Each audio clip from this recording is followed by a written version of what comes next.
I only touch greatness. Hey, this is John Rocker, former closer of Atlanta Braves. I will be coming up on the next episode of I Only Touch Greatness. What was your Survivor experience like? I've been really wanting to be on the show for a long time. I applied like 10 different times. They just ignored me, but I watched it. I know what happened and all that stuff, but like, what's the actual Survivor experience like? Not what happened. It was a whole lot of the sucks. It was the worst thing I ever done. And they invited me. I'm like, I got nothing better to do. Sure, how bad can it be? And from being on Pros and Joes, I mean, so much reality TV is staged. I mean, you literally do retakes, and the producer's like, all right, well, say the same thing, but say it like this. I mean, you do multiple takes. They're trying to create storylines, stuff like that. And after Pros and Joes, I met a girl named Alicia Marie, who was a fitness model. And she had done a couple reality shows with MTV Made, and a few other ones, and I've been on set for those. And then again, reality TV is fake; it's staged. And some Survivor, it's probably the same. Wrong. The camera crew is not allowed to even speak to you. I mean, it was like if you went, camera. What day of the week is it? Wouldn't even respond. Nothing. They literally could not talk. The producers could, like interview questions, but other than that, guy holding the boom mic. Who's winning the NBA playoffs right now? Nothing. Game face. You can't even tell me that. No, nothing. And then just one easy stat. I mean, I showed up weighing 245 pounds, and 11 days later, I weighed 225. I lost 20 pounds in 11 days. And people think that with the little competitions you have, and the tribal councils at night, they're just next door. They're not. So not only are we on the equator in July in Nicaragua, but you have to, when you go to these competition areas, you go to the council, stuff like that, you got to ride the car for like hour and a half. And when you leave the beach, they go get in the car, they have to get 3 shots. They get leaving the beach face, leaving the beach back your head, and then the helicopter flies by.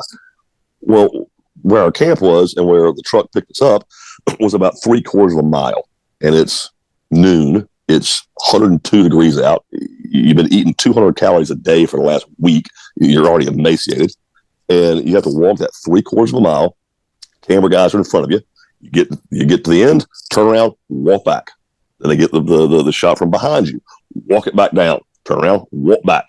And the helicopter flies by. Well, so that's about a little over 3 miles that you had to walk in sand, 102-degree heat, not eating every time you left that place, which is pretty much every day.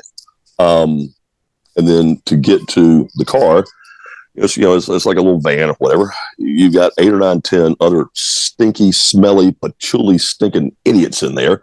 None of us have showered in days. We all smell like fucking rotten goats. And they got all the windows blacked out, including like the front, so you can't see out the front, the sides, back, nothing. All of it's blacked out. They try to pump air back there, but it doesn't work. It's probably 105 degrees back there. You're going over these roads that are fucking glorified pig trails. Your head's, you're hitting a bump, your head's slamming against the ceiling of the van. And you're like, oh my God, this sucks. And there are all these patchouli stinking people that work for the show.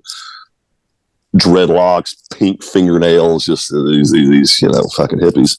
And their job is to make sure you don't talk and don't scheme and formulate plans and strategies and whatnot with your other players while the cameras aren't rolling.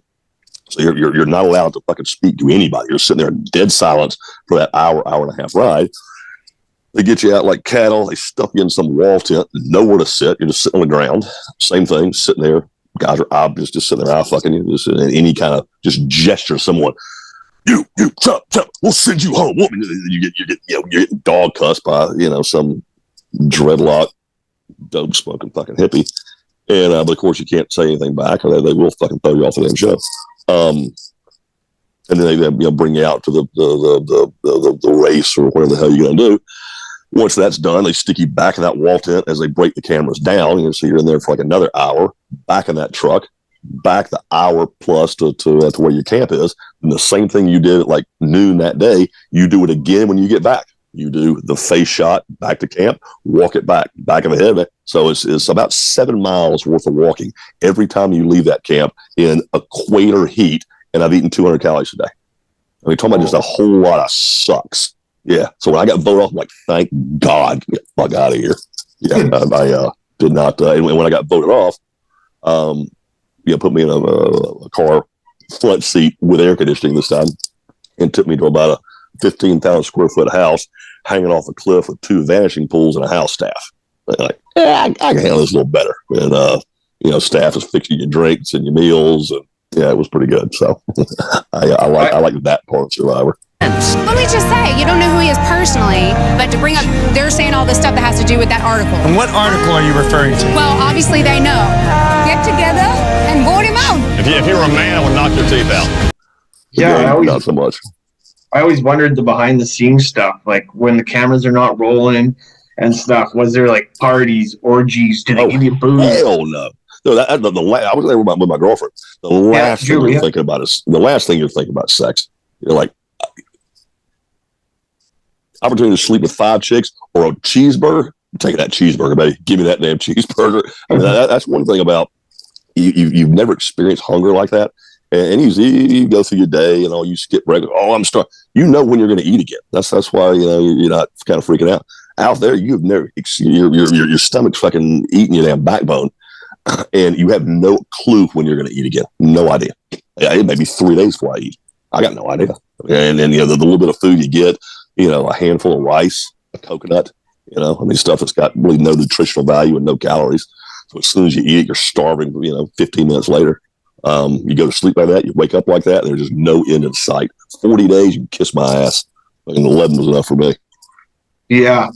I mean, I did have Julie on here trying to manifest my way to you. We can just... I'll save you saying anything there. I'll just move on. She's a good one. Yeah. I mean, well, okay, I'm not going to shoot that one. What's the immunity idol look like, and you still got it? Because you left with an immunity idol. What is the immunity idol? You left. No, maybe give it back. I tried to steal it. Maybe give it back though. Oh, they made they're very covetous of all their things. They don't like anybody else to have them. So yeah, maybe give it back. Okay. So I've got my buff, which I never heard that word until then, at least not in that context. I would call it a bandana, or a scarf. They call it a buff. But I've got that, and that's I got my little bathing suit still, but that's it. Okay.